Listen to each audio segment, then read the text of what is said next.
Okay. Hey, Karen, thanks for joining us today. As a way of getting started, tell us a little bit about yourself. Hey, Brian. Glad to be on your show. Thanks for having me. Nothing remarkable here. I was just spent 20 years in the executive leadership space in corporate America, all the while had a humongous dream to compete in the toughest human endeavor on the planet called the Ironman World Championships as a total amateur recreational athlete. What I then found in finally pursuing that is not only what was holding me back, but was also holding me back in other areas of my personal and professional life. And then by achieving it through neuroscience techniques that I now employ by pioneering in our arena, in our part of the world, I was able to achieve that dream in 2 short years at the age of 46. And then it was merely, even though it was the biggest thing I could fathom at the time, it was merely a gateway to what I was really meant to do, and using my unique gifts and talents and living my purpose. And what was holding you back? Was it a belief? Was it just It, it, habits or? yeah, it's a scientifically proven concept called limiting beliefs. Yeah. And the definition is when we think or say, I don't have enough money, time, talent, support, fill in the blank to achieve that. And, mine always was, well, I'm this recreational athlete, right? And they are elite athletes, professional athletes way up here. I Yeah. can't possibly bridge that gap and compete. Who do I think I am? Comparison bias also plays a big role in that. When we compare ourselves to someone else that we see doing what we want, or another experience that we want to engage in. And this all happens split second, instantaneously, unconsciously to us in our unconscious mind. And that's what fascinated me about it, because first of all, I'm fascinated with human beings. And that entire time that I was a senior executive, I was also an internal business coach. And I found that there were barriers that we couldn't get beyond. And I was always fascinated by that. What makes people really tick? What's the key to each person? And what I discovered then through this big, scary, ridiculous, outrageous dream of Ironman is the power of our unconscious mind, and where limiting beliefs and emotions and meaning and values and all of that stuff that really drives the lion's share of our actions and thoughts every day, that's where all of that stuff lives. So when you do work in the unconscious mind, you can make changes that are more ease, or with more ease and sustainability. And that's why the name of my company is Velocity. And a lot of people don't get this, do they? They think you can just reason your way through this, or it's the economy. It's something outside of me and what I have control over. Absolutely. Yep. It's all out there. It has nothing It's to do their with fault. me. I'm all good. Yep. I'm Everything's covered. great here. It's all of you people. It's all of the outside stuff. It's the whole world that needs to be fixed. Oh, Yeah. right. Yeah. Keep waiting for that one, because I'm sure it's going to happen. Yeah. Yeah. And you know what? I'm gonna take the Mickey a little bit out on probably the primary group that I see doing that, because they're honestly too smart for their own good. They're engineers. Yeah. And I say that with love in my heart. But they're so cerebral, so intellectual, so used to being analytical that it's really difficult for them to first accept what I'm talking about. Although they can feel in their gut that they know it's true, Well, yeah, and from past experiences, and then to really dive in and hone in on that and how it really works. But once they do open up, it does work. because this is counterintuitive. I think we have these limiting beliefs to protect ourselves. Yes, absolutely. Yeah. I mean, that it's a leftover from our unconscious mind caveman days, right? Oh, It was meant to keep us surviving one more day, right? If we could instantaneously size up whether something was friend, food, or foe, and then take immediate action, we could live another day, right? But the problem is it's sort of like a bug in the system that's still left over from then, and it doesn't serve us well. In fact, it really gets in our way, so much so that if we're not aware of what's happening and sort of how our operating system works, then we trip ourselves up. And what I like to say is that then we think it's a 4-letter word beginning with F. that trips us up. Yeah. And that word is actually fact. Because we think, oh, well, this is a fact. It's, I can't, win in the talent market, B2B sales that, we're not going to be able to do whatever it is we're trying to do that maybe we haven't done before, et cetera, et cetera, et cetera. It's a broken record that just keeps playing, and habits that keep repeating until you become aware of it and do something to change it. And what was your epiphany? Was it a life event, a book you read, a workshop you went to? What caused this? I'm sure I want to do an Ironman, but it ain't happening. Right? Yeah. So it certainly is a journey and an evolution, but I would say the watershed moment, the light bulb moment for me was as I was pursuing the Ironman World Championships and I was training, what I finally realized in using neuroscientific unconscious mind techniques and also doing everything my coach told me, right? All of the physical things that are involved in training, 22 to 24 hours a week for 2 years straight to get there. What I realized was that at the beginning, I thought that the key to success there was 90% physical, like what I did every day, right? And only 10% mental. The watershed moment was when I realized it was 90%. It was exactly the opposite, 90% mental and only 10% physical. Because here is a scientifically proven truth that if you think about our unconscious mind as a spectrum, right? And on one side of the spectrum is limiting beliefs that I just described. On the other side of the spectrum is our ability as human beings to carry out anything we can think up. And there are millions upon millions of examples of how this is proven out over hundreds and hundreds of years, right? But, and any icons of mega success that you can point to today, I don't care what market industry or whatever they're in, it's the same thing. If you can think it up, you have the ability to carry it out. That's just how it works. You're going to figure it out. And then your body, this physical mechanism is going to follow along. It will do anything that you tell it can do or that it can't do. Now, I'm sure you probably read David Goggins' book. Yeah. The Navy SEAL. Yeah. And that's their belief also, is that the SEAL training, it's 100%, they consider it 100% mental. Yeah. But I'm sure a lot of people think that's fluff. I mean, what is the science behind it? What are the evidence that convinced you, other than you anecdotally seeing it in your own life? Well, certainly something as huge and prolific and permeating as the Ironman. I mean, that was something that, I had no earthly idea how I would do it. I was not a triathlete before. I was primarily a recreational runner and mountain biker. I had never ridden a road bike. I was a terrible, terrible swimmer. In fact, I had two coaches. I had a swimming coach and a triathlon coach because I was so awful, et cetera, et cetera, et cetera. So it's not like I was well suited or aligned or, had previously been in this world. I hadn't. I was like a fish out of water.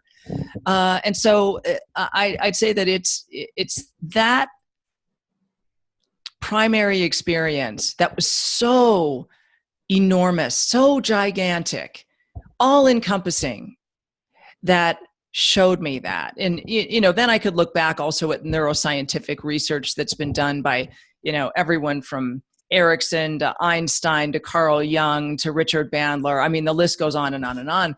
And by continuing to test it out myself, not only with this dream, but in all other areas of my life, my business, my relationships, my leadership, connections, selling. Oh my gosh.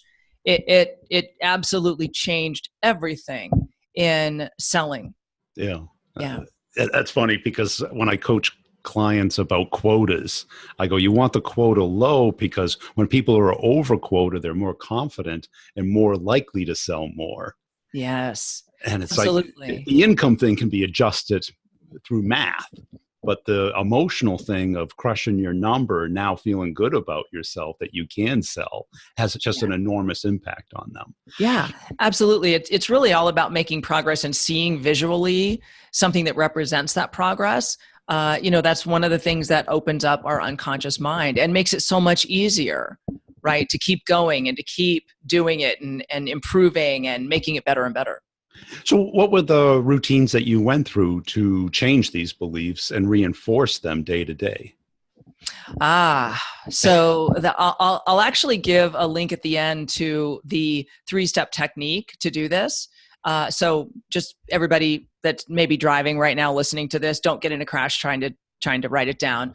You'll have it at the end. But it's 3 steps, and the first step is really the awareness of it, right? So what are my limiting beliefs? And that's going to be somewhat of a surprise, because you're probably thinking, oh my gosh, I'm so sorry.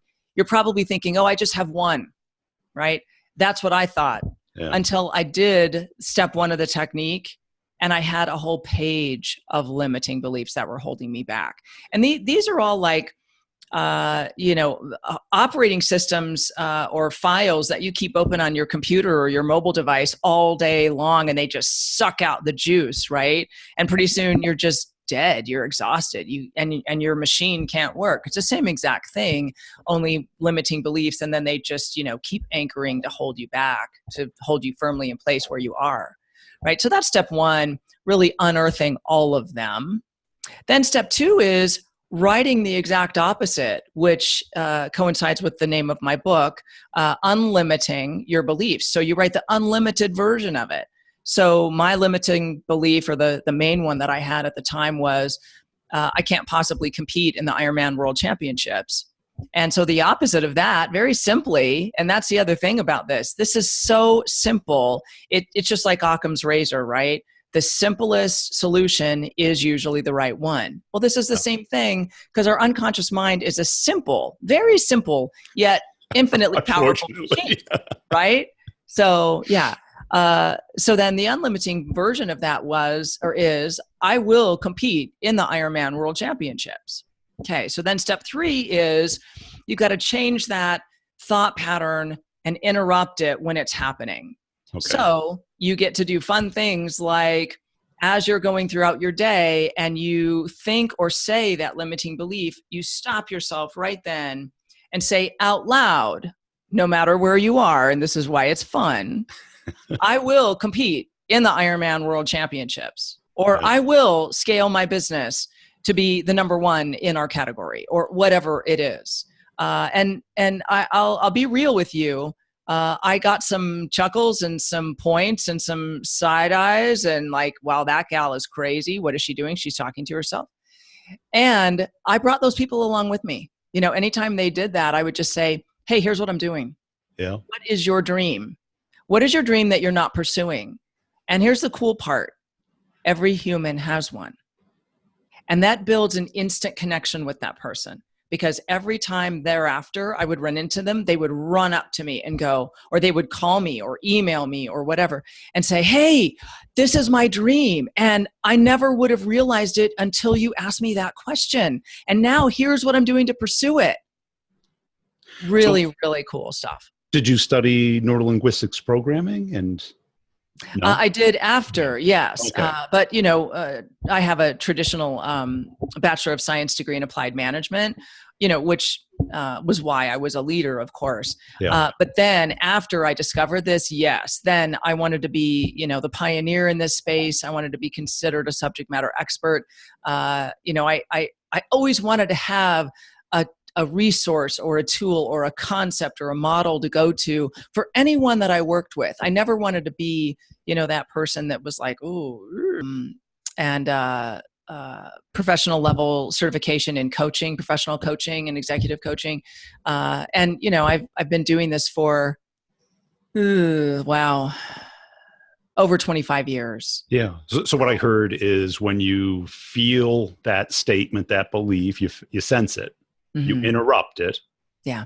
So which starts to disconnect it from the next steps. Yes. You replace the next steps with what you want. Yes. And you say it out loud, which gives a much tighter attachment to it. Yeah, what you're doing is starting to rewire that Yeah. connection or that thought pattern that's been ingrained with a new one that you want. And the other thing that happens is your unconscious mind actually hears it. So verbalization is an excellent way to change patterns and to actually recognize and become acutely aware of what you're thinking and what you're doing. And it's a key to processing, right? And so the other thing that happens is once your unconscious mind hears it, it's a machine that's meant to take action to make things easier for you to achieve, right? Yeah. So it immediately will start doing that. Yeah. It's just like it's actually called your reticular activation system. Yep. Yeah. So just like when you decide you're buying a new car, and let's say it's a Lexus, whatever, you never saw that car on the road before, and now it's everywhere. Now you see it all the time, right? That's an example of how your reticular activation system jumps into action to find it for you. The third thing that it does is it starts to change your identity. Of who you are. Yes, of who you are, how you see yourself. So even before I crossed the finish line at the Ironman, I already was an Ironman. I already was a triathlete because I had been saying it so much that was my thought pattern and that was my identity. Made it so much easier to actually then carry out the goal or the dream. Now, with these limiting beliefs, did you segment them, prioritize them, chunk them down, or did you just go at it? Take the whole sheet and just go at it? Well, I'm pretty much an overachiever by nature, so I just took the whole sheet and, went at it every day. Yeah. But with your clients, is that what you recommend? Or you'd say like, okay, what's the most important one that's the easiest to change that'll get you the biggest result? Great question. Yes. I do not recommend doing what I did. Don't do that. Yeah. So what we do is set up the top 5 or less goals and objectives in order of priority. Meaning, usually I ask them to start off with, what is the number one biggest, most important thing that you would like to achieve? And then I ask them, okay, what's getting in your way of that? Yeah. Why haven't you accomplished it yet? Why haven't you even pursued it yet? And that is the number one goal we pursue.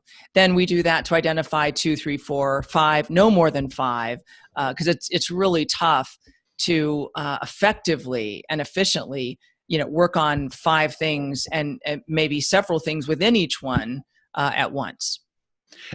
And how do you reinforce the habit so that you just don't get overwhelmed? I mean, great question. Where you're just like, oh, I'm so tired. I'm sick of this. Yes.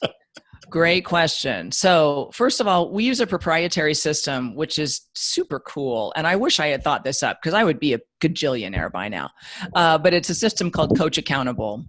And we track in the metrics function of the system. So when we set up those goals that I just talked about, we actually attach metrics of measurement to each one. Yeah. And we set them up daily at the beginning so that the client has to report in, usually midday, okay, here's how this is going. Or, I did all right the first part of the day. And then toward midday, it sort of waned as, my energy got low. And then they have sort of a reset midday when they're checking in with it so that they can make changes that afternoon. And it goes like that every single day. And that's also shows up in a visual representation, so a graph or a scale or something like that, and it's colorful. And this, again, is a gateway into the unconscious mind. So once they see that, and they can also make comments, right? A challenge or a win. Oh, this was a big breakthrough. This felt great. This went really well. Or, oh my gosh, this was so difficult. Here's what I was feeling, or here's what I encountered. So that then, we as coaches can come alongside them and open up that dialogue, open up that comment. And then, they can still keep making forward progress and they're seeing it, right? So that's what makes it really easy to keep going. Now, I'm sure you've run into the situation where you're at the work level goals, mm-hmm. but what you're seeing is their lifestyle goals or lifestyle habits are so atrocious that they have lost the mental and physical energy to execute. They overeat, they eat the wrong things, they don't do any kind of movement, exercise. And that's why at 2:00 in the afternoon, they're dead tired. Have you ever tried to, okay, we got to start with the foundation. We got to get. Oh, of course. Yeah, organically we get into those things, right? Because we'll go to the root cause first. Yeah. Whatever is, at the root of it that is causing the issue or the pattern. And then by us unearthing that, then it sort of loosens up these other things, right? Forces them to bubble up to the surface like, a lifestyle behavioral pattern. And then it's much easier to deal with, right? Rather than if we went the opposite direction and just sort of went layer by layer and said, okay, so what's stopping you with that? And they said, well, I drink energy drinks and I don't ever exercise and, and I eat poorly, I eat fast food. Then it would take a lot longer. Yes. We'd have to, change that one behavioral pattern and then look for the next one and then look for the next one. Whereas doing the opposite, root cause unearths, all of them, loosens them all up, brings them to the surface. And then we can actually work with several at one time because it's usually the same kind of thing that is causing all of them, which is the root. Yeah. And how long does this typically take? Where people start to see real results? Well, we start off with a 6-month engagement, but the cool part is clients report back to us, and we're talking twice a month about this stuff and interacting with them, through the system in the metrics piece every day, every week, and so we see this. But usually around the 5-week mark, they've already achieved that first round of goals and objectives. Yeah. Man, they are excited. They are stoked. They're like, wow, I can't believe I achieved this big thing that I had held myself back from for so long in such a rapid period of time. Now I want to work on this and this and this and this and this. Can we do that? Yeah. And it's truly amazing. But see, that's the power of the unconscious mind, right? And tapping into actually how it works and how it sets up behavioral patterns. And that then those just they just keep on living and playing over and over until you change them. And that's it, because that 5 weeks is kind of like the standard or typical habit building time frame, isn't it? Well, I've seen 66 days. Yeah. Yeah. So that would be right around 5 weeks. Yeah. Yeah. And then you kind of get that compounding, because now those habits are subconscious. They're automatic. Yeah. They don't have to do the checklist. The checklist is already natural. The old ones have been replaced by the new ones. And now you can start building the snowball. Absolutely. Yeah. That provides a great platform for us to start building, the rest of the house on. And they've also now got a structure to use. So clients will often say to me, gosh, I was in this meeting, or I had this decision point I was at, and I heard your words in my head. Yeah. Like, you were asking me the questions you always ask me, to help me through this. This is awesome. Yeah. And then they start to see things differently than they have in the past. They start to recognize their own behavior and the behavioral patterns of others.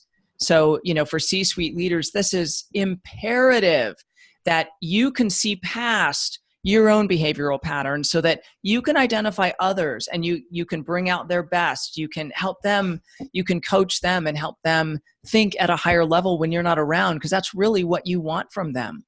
Cool. Tell us about the book. So it's called Unlimiting Your Beliefs, 7 Keys to Greater Success in Your Personal and Professional Life. So it is the other 6 keys, along with the limiting beliefs key that I already mentioned, that I found through my journey and using my story as a backdrop, because we all learn much easier and quickly through story, right? That we can relate to, that has an emotional component. And that it's these 6 other keys that I learned through that journey, through the neurosciences that help you in your personal and professional life. Because that's the other thing I want to point out. Even though our gateway in the coaching work that we're doing is through professional goals, they're always intertwined with our personal habits and thought patterns. Right. Yeah, they aren't separate or siloed. Cool. And how about the timing of it and the formats that it's coming out in? So it was released last year.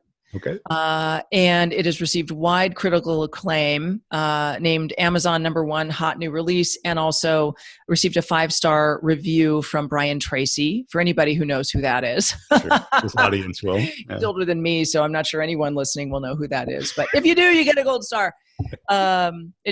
He's a very prolific, successful business book writer. So, and it's on Kindle. It's available in hardback or paperback version everywhere books are sold. And as soon as I get to a certain threshold in sales, I will be able to do the Audible. Yeah, cool. And where can people get in touch with you? They can get in touch with me at the name of my company, which is Velocity Leadership Consulting.com /greater, meaning you want greater success.